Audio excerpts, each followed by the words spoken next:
ॐ स्थापकाय च धर्मस्य सर्वधर्मस्वरूपिणे अवतारवरिष्ठाय रामकृष्णाय ते नमः।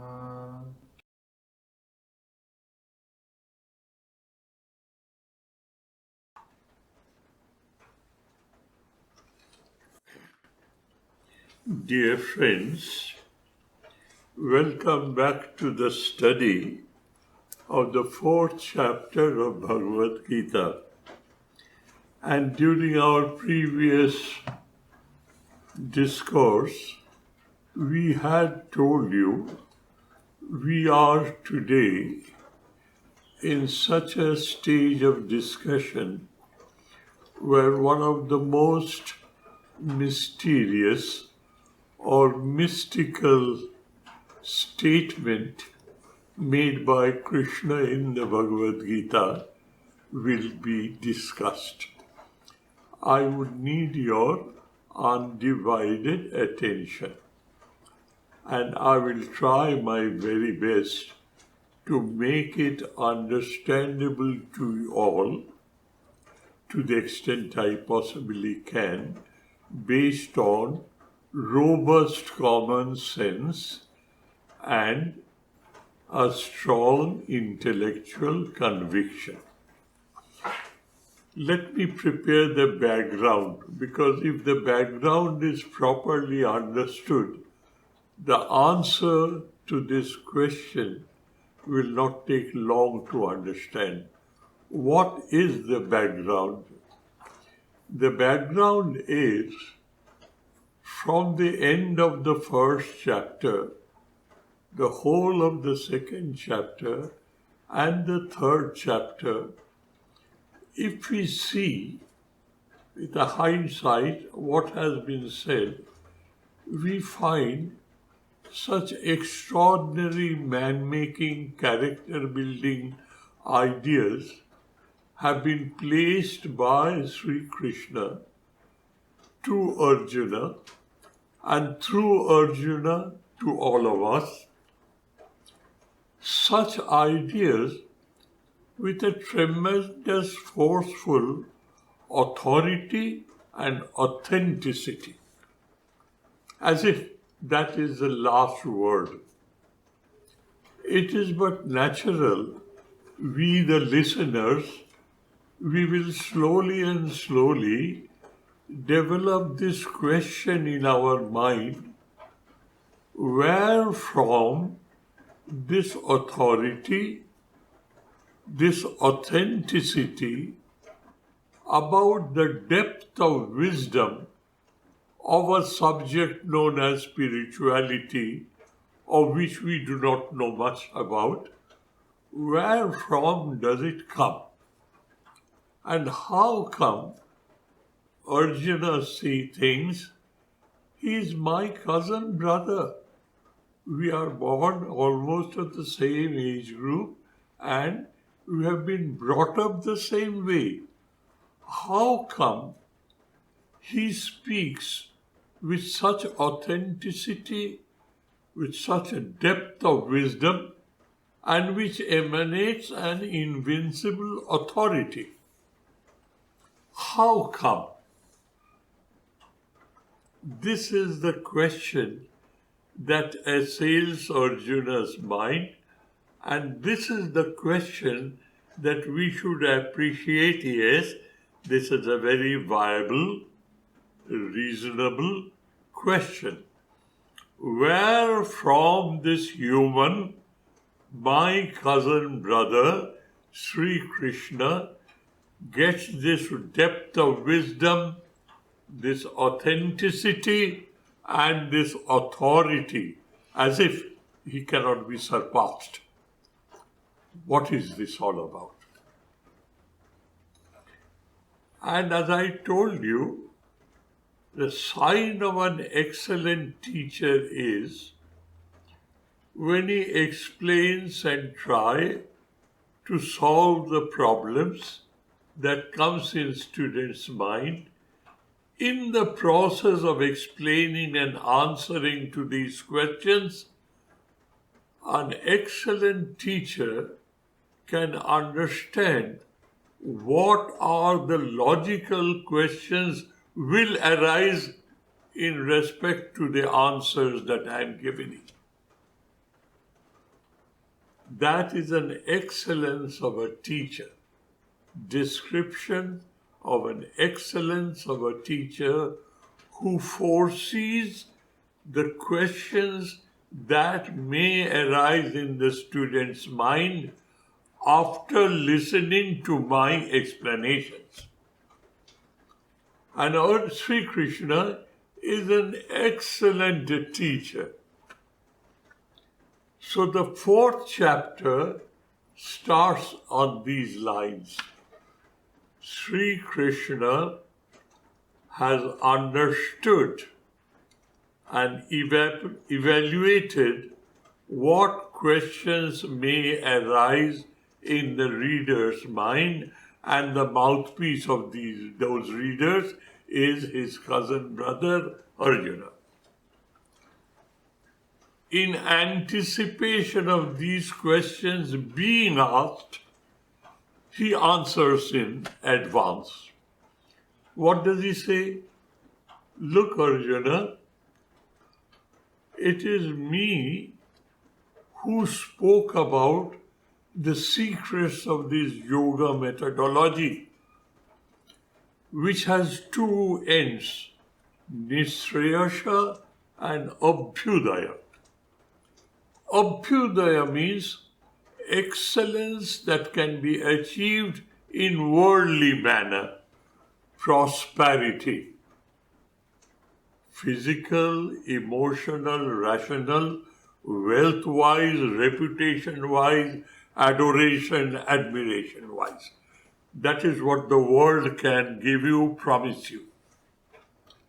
To achieve that, there is a rule of games. You must follow those rules. Rules based on morals and ethics, which leads to the concept of oneness of the universe. Abhyudaya, worldly excellence.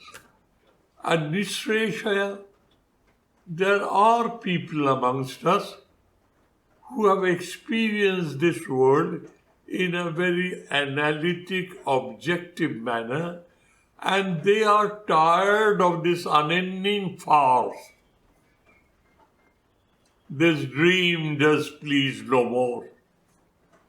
Ever running, never reaching, not even a distant glimpse of shore. This is how Swamiji explains. Alam pratyayavan. Enough is enough. There are people who have come to this stage of understanding. To them, the Vedic literature, the Vedas, tells them what are the disciplines, the procedures, the techniques and methodologies that they must follow to reach that ultimate goal. Nisreyasha means surpassing which there is nothing to be attained. You attain such a thing, you attain such a state of awareness beyond which there is nothing. Jam labdhva cha param labham manyate nadhikam tita. This is in the 6th chapter. Sri Krishna says, I will teach you that. Having achieved which, there is nothing more that you need to achieve. Nisreyasha is that. So these are the two paths in the world towards the excellent achievement of the world and the excellent achievement in the level of awareness. So Sri Krishna knows all that, and he says, I am the person who has advised this to Aditya, Maruta, etc., etc., etc. And Arjuna is absolutely wonderstruck. He is born along with me, my cousin brother, maybe a few years different in age, And he is claiming it is he who has advised it to Aditya, Marutan, etc., who were born thousands of years ago. Where was he then? He is now. Sri Krishna purposely puts it this way, so that Arjuna's question crystallizes and he is strong enough in his conviction to ask him, Aparam java tava janma, param janma viveshrata, katham etad vijaniya, tvam adau praktavan iti. You are the first person who spoke about these in-depth wise things, the wisdom of achieving Abhyudaya, achieving Deterioration. You are the first person. You say, you told them who were born thousands of years ago. Are you mad? Have you lost your senses? How can I accept with my sense of propriety that you have been telling all this? This is the dramatic situation that Sri Krishna has created. Making Arjuna bold enough to ask this pertinent question. Time-wise, it is just impossible a claim that you, as you are today, you have spoken to Aditya, Maruta, and etc., etc., etc. It's not believable, it is not factual, it cannot be true. This is how Sri Krishna creates a situation that all of us agree with Arjuna. How is that possible? And how does he reply? His first reply is, look Arjuna, you and me and all others are being born over and over and over again. We are born, we live for a time, and we disintegrate and die. We are born again, and we live in this world, disintegrate and die. This game is continuing. The difference between you and me is you are not aware, you don't remember anything of your past life. Why many? Even one. And your memory is so limited, you even don't remember what has happened in this life of yours. Your memory is so faded.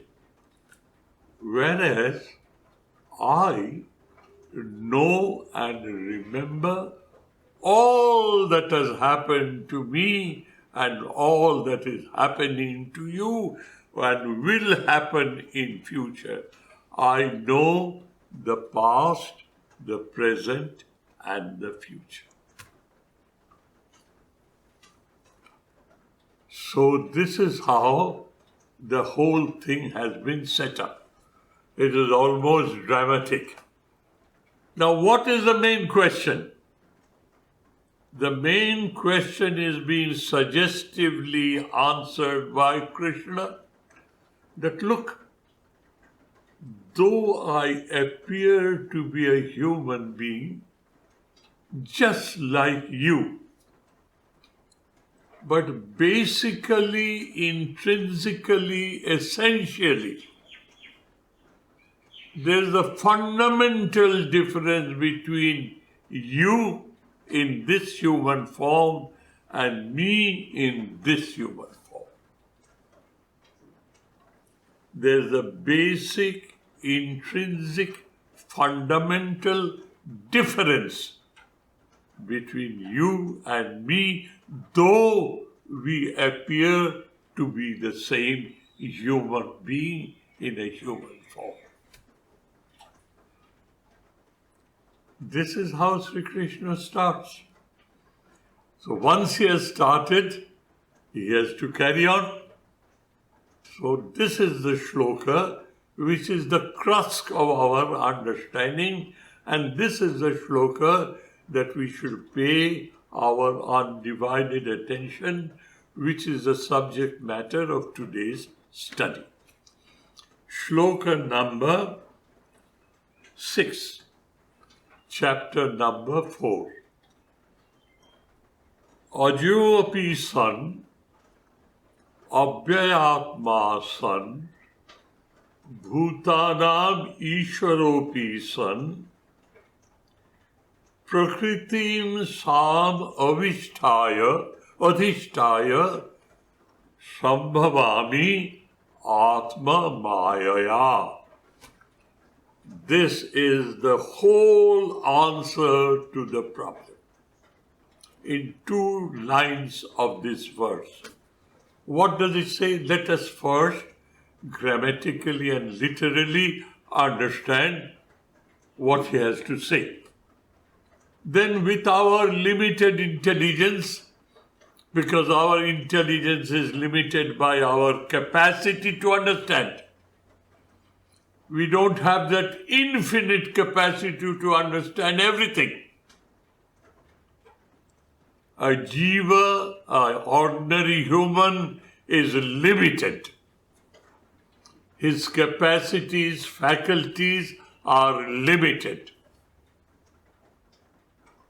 Whereas Krishna, though he appears to be limited, but he is constantly aware, notwithstanding what he appears to be, he is constantly aware who he is. The essential, fundamental, basic, intrinsic difference between Krishna and Arjuna, or Krishna and the whole gamut of humans. So now Krishna is explaining who he is. Ajopi san, I am in essence birthless, without being born.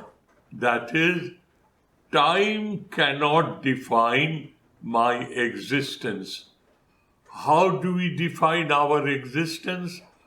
I was born on such and such a day at such and such a time, and I will die at a particular day, at a particular time, according to my prarabdha and God's will.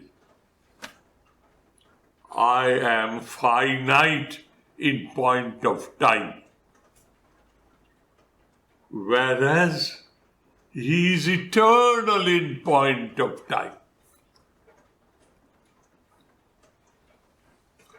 He is birthless, therefore he is deathless, therefore there is no change in him, he is immutable, infinite, eternal, immutable, therefore absolute.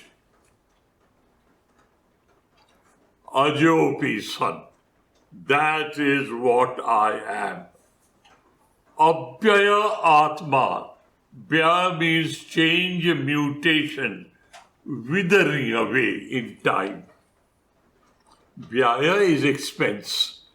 It expended. It is spent away in time. The human life is spent away in time. I am not that. There is no change, no mutation, therefore I am absolute. Ajopi san, abhyaya atma. This is one aspect. He is defining himself. The next breath he says, Bhutanam Ishvara api san. I am the Lord God of this universe, this manifest universe. I am the designer, I am the planner, I am the project manager, I have created it, not only created it, I run it and preserve it, and at point of time, it will dissolve itself into nothingness. That is my capacity. From one point of view, he is saying he is infinite, he is eternal, he is immutable, he is absolute. In the next breath he says, I am the Lord God of the universe with enormous might and power and pelf. Jnana, Aishwarya, Shakti, Bala, Birja, Tejavi, Samannita, Sarguna, Sampanya, Bhagavan. I have that might, I have that main, I have that capacity to create this universe for you, and you live in it, and I run it. This is one aspect of his, Aja, Abhaya, Nitya, Suddha, Buddha, Mukta, Savavavan, Satchidananda Swarup Atma. Read the translation of these words. That is what he is. And in the next step he says, I am the Lord God, the creator, the preserver, and the destroyer of this cosmos. How is he so? How does he change himself from absolute to phenomena? How does he change? Prakritim sam adhisthaya. I have the fullest control of my Maya Shakti, Ajnana Shakti, known as Prakriti, Parama Prakriti.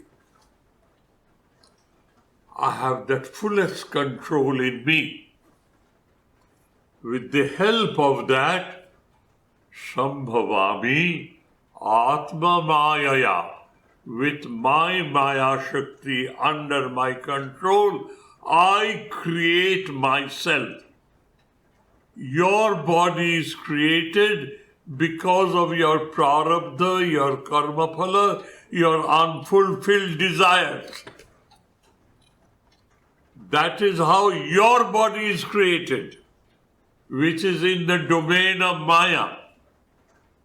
Trigunatmika Maya, you are Maya Adhina. You are under the thumb of Maya, under the control of my Maya.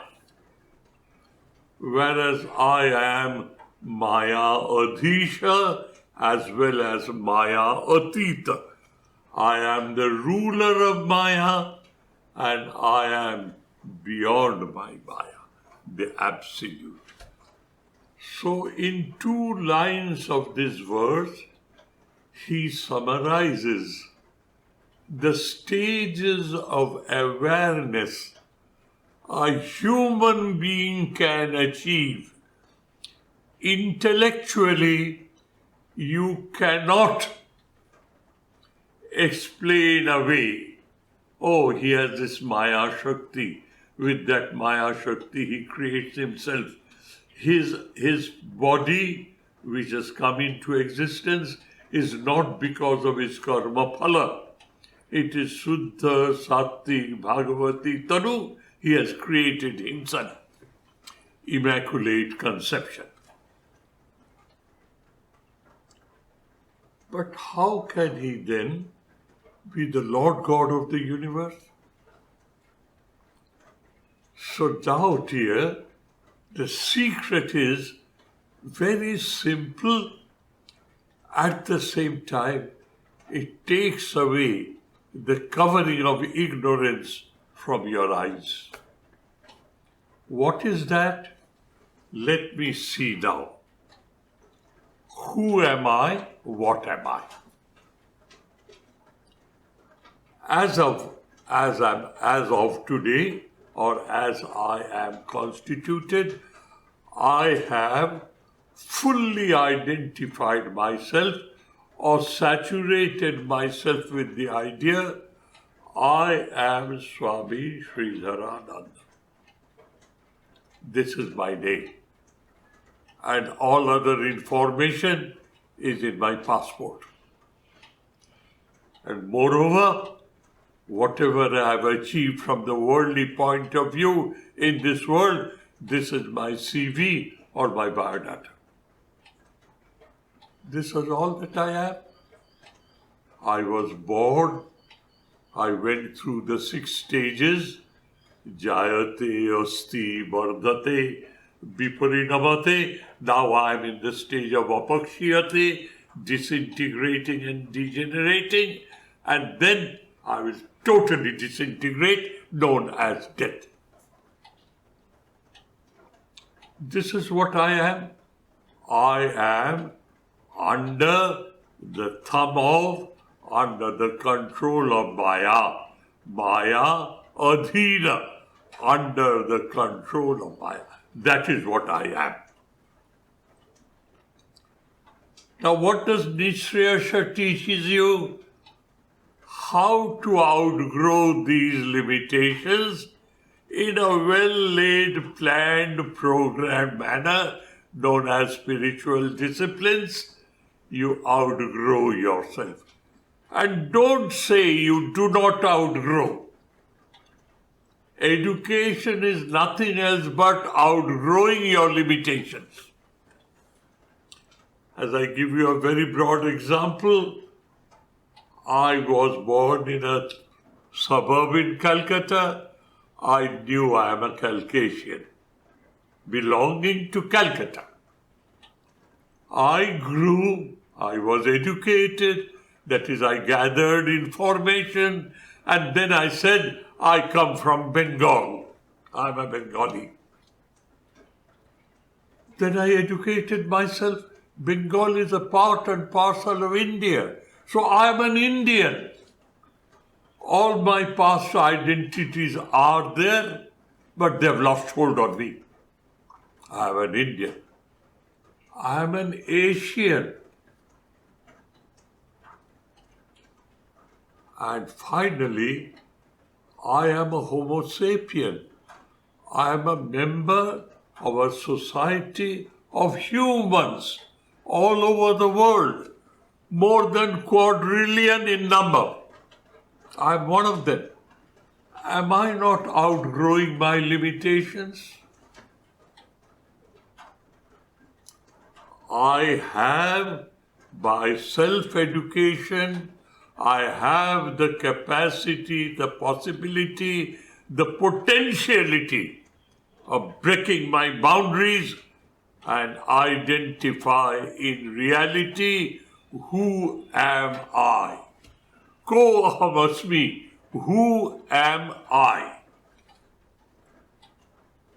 And the teacher says, Tattvamasi, thou art that. You are the Absolute. How do you grow to that absolute state of awareness? You know, in Yoga Sutras, the different methods of samadhi has been explained. Savikara, Nirvikara, Savichara, Nirvichara, Sananda, Sasmita, all in Savikalpa Samadhi. And the last is Nirvikalpa Samadhi. When he says, Ajo api san advayatma, you can experience that oneness with the Absolute. It is experienceable. It cannot be described. Sri Ramakrishna says, it cannot be uttered by your mouth. Brahma uchishta hanna. Brahman cannot be uttered by mouth. Ajapi san abhyayatma. That is the true essence of the universe. I am aware of it, whereas your awareness is clouded by ignorance. So how do you grow? You keep on breaking your boundaries. And your Ishtadev, your chosen deity ideal, is a form of an avatar. Who is that avatar? He is that absolute. To make it understandable to you,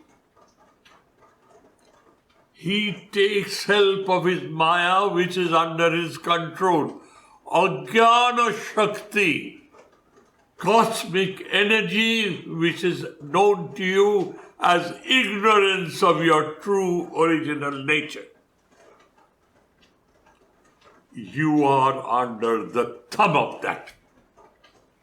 You grow and grow and grow, and in the process of being and becoming, tat akara akarita bhavati, you become one with that. How?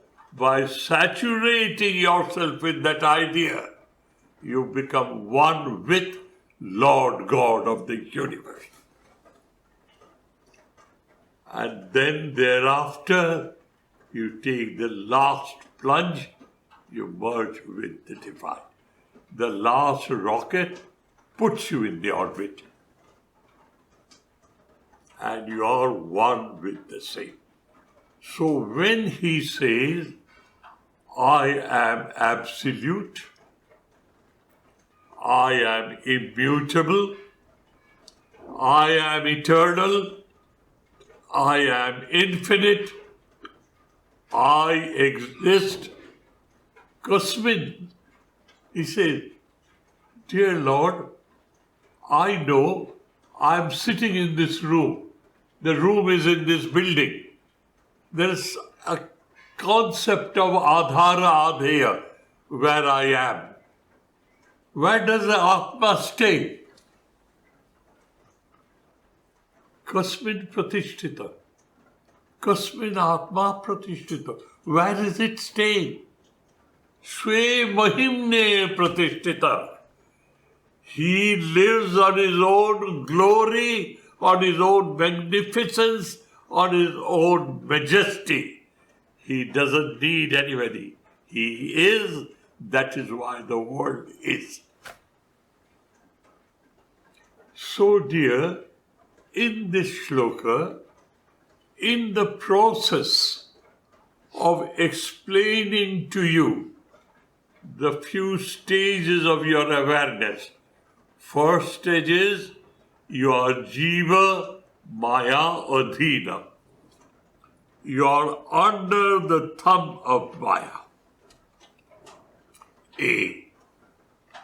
Then, in the process, you become Maya Mukta. You see Maya all around, the play of Maya in this whole cosmos.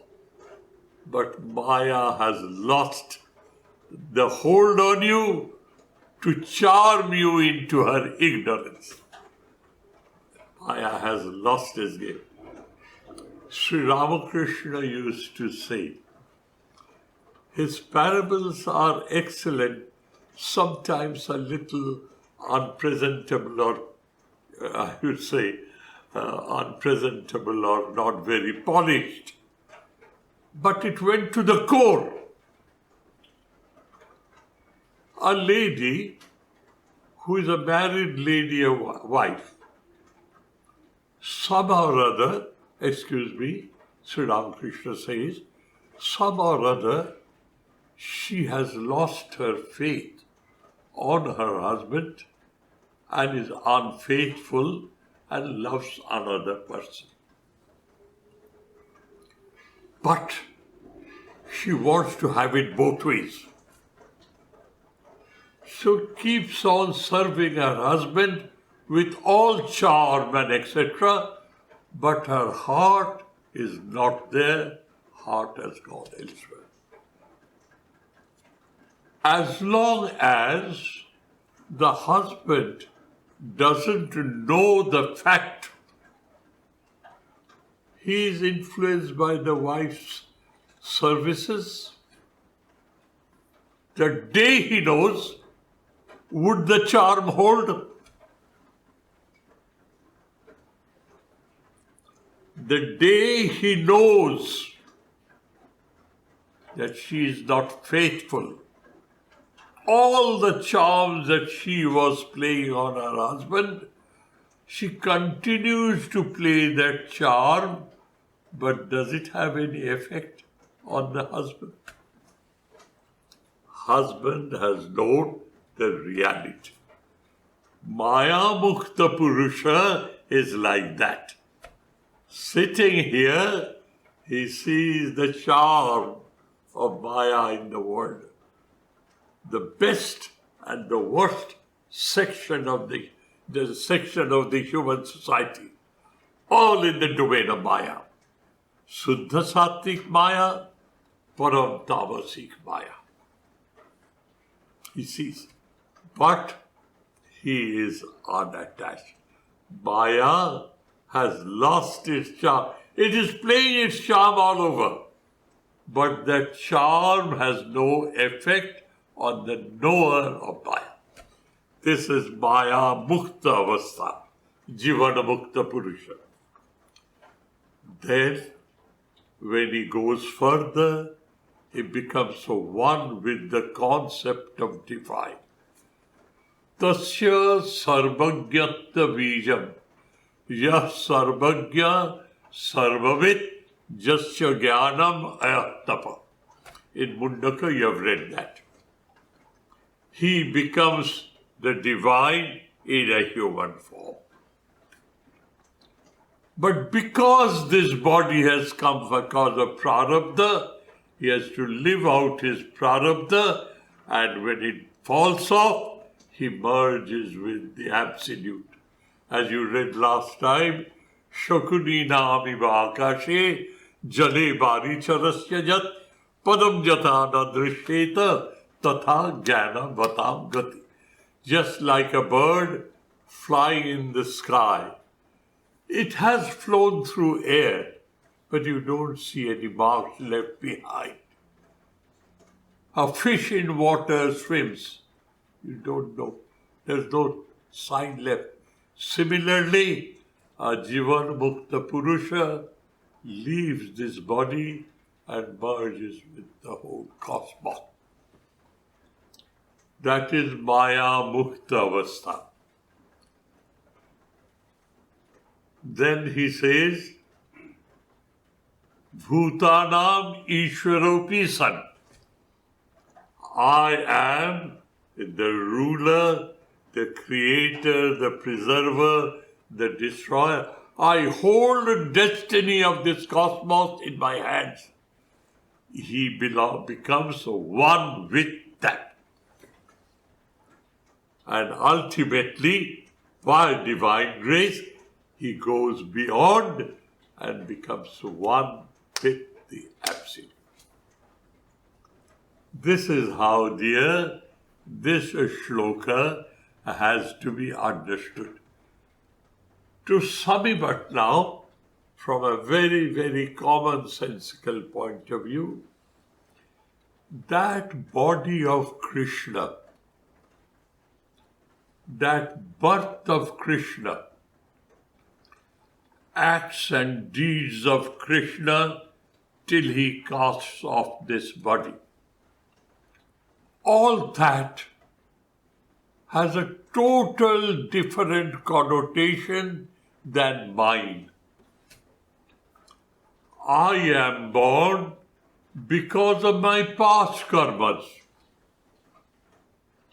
And I am a victim of Maya. Contrast them. Compare them in a contrasting manner. he is born.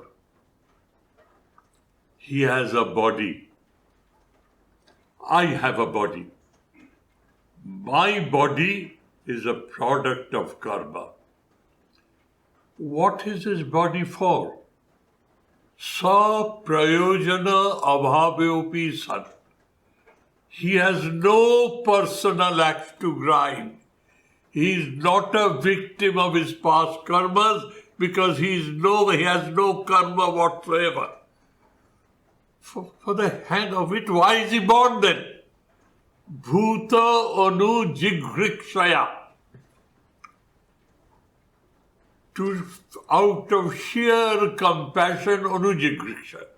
Out of sheer compassion, he sees the children that he made in his own image. He takes that image to show the children, in that image you can create your destiny. Look at me. So he is born not to grind his own axe, not for any personal reason. He is born out of sheer compassion to tell her children how to go and meet their Father in heaven, how to be one with God, how to potentially manifest the divinity within you. Call it by any name. How to become a totally dedicated, devoted, faithful son of God, servant of God. Somebody says to be a son of God, somebody says servant of God. Islam says Khuda ka banda. Devoted, dedicated, totally submissive, sacrificing his ego at the feet of his master's ego. Your ego blends with your master. You are finding your way back to your heaven. You are potentially manifesting the divinity which is already within us, of which, because of influence of Maya, you are not aware today. So, dear, now let us conclude. What is Avataravad?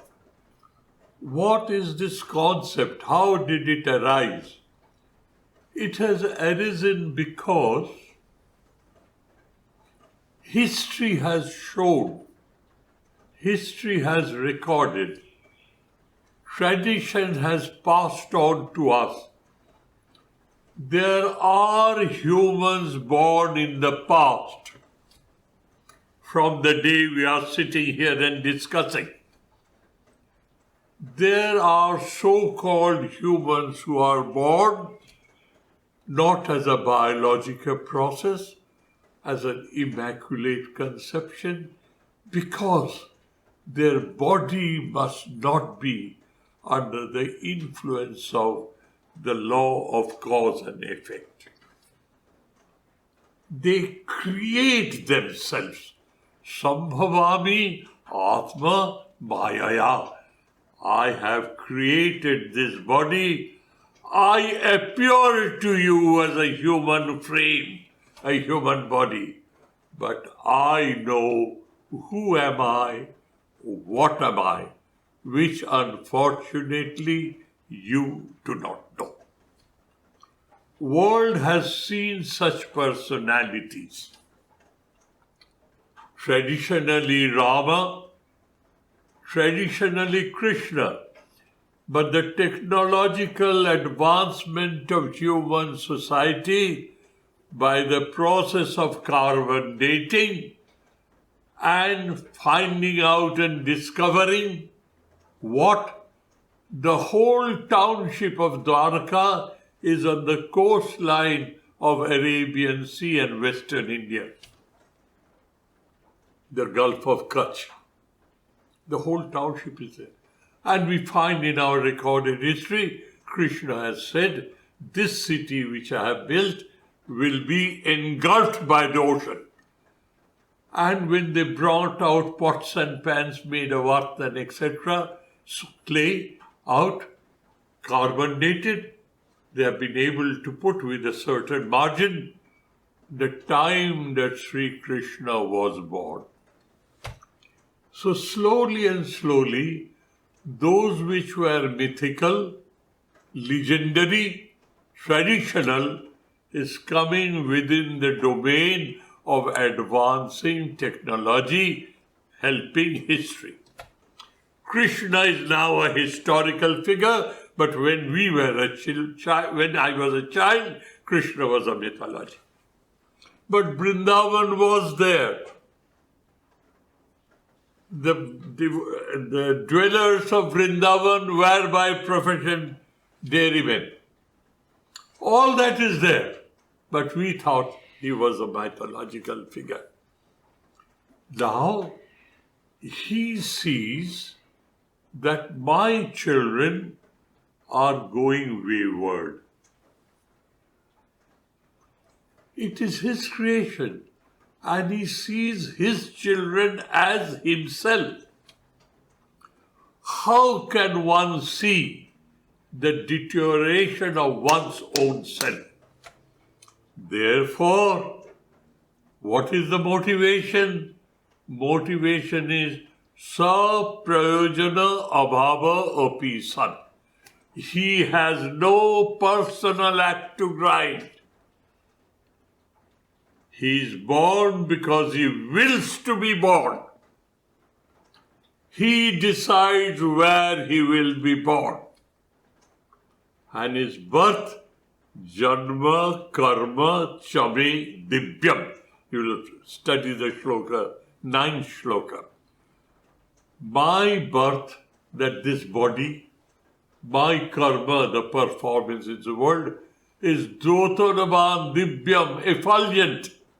What is effulgence? If you look at it in depth, you'll find a way to develop that idea within you.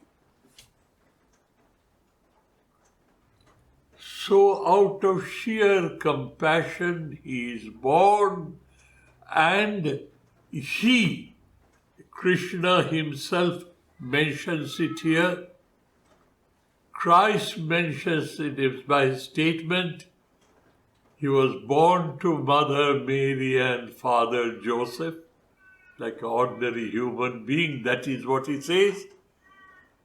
And slowly, he educated himself to learn there's a Father in heaven.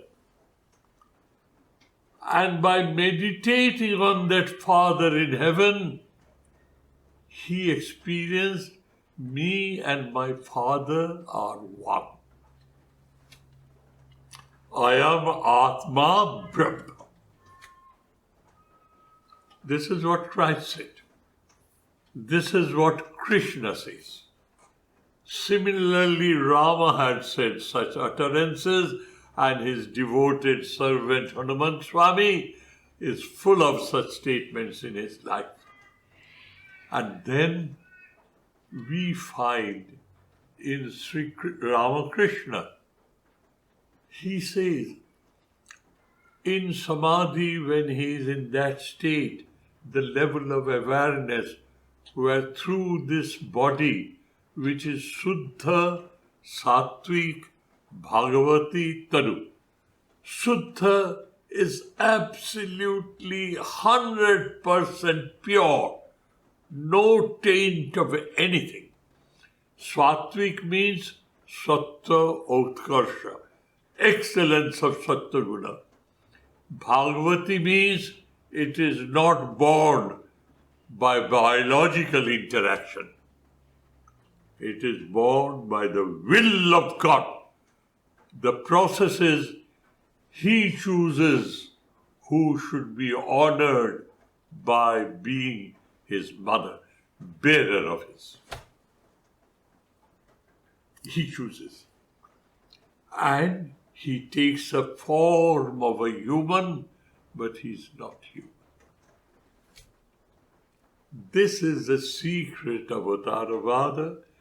And Sri Ramakrishna says, in the deep samadhi, the first statement he experienced he is, I am. But you can't say that. You can't utter who you are. Non-describable, but experienceable. What is describable? I have become the absolute Ajopi son Abhaya Atma. I become Bhutanam Ishwaropi son.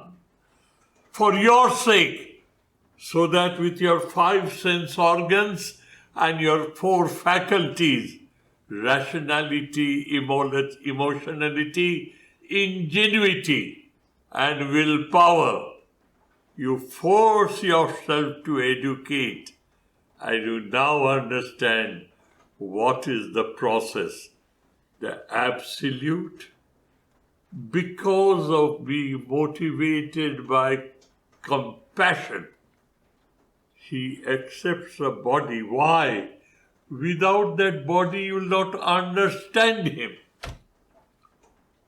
That is why he becomes the Lord God of the universe, and then he says, I have become, Ami Hoechi, and then he says, Ami Eshechi, I have arrived in this human form. And to satisfy us further, let us take a couple of moments more to satisfy us further. What is it? Swami Vivekananda, Narendranath, was closest to him, and he taught him to be a world teacher.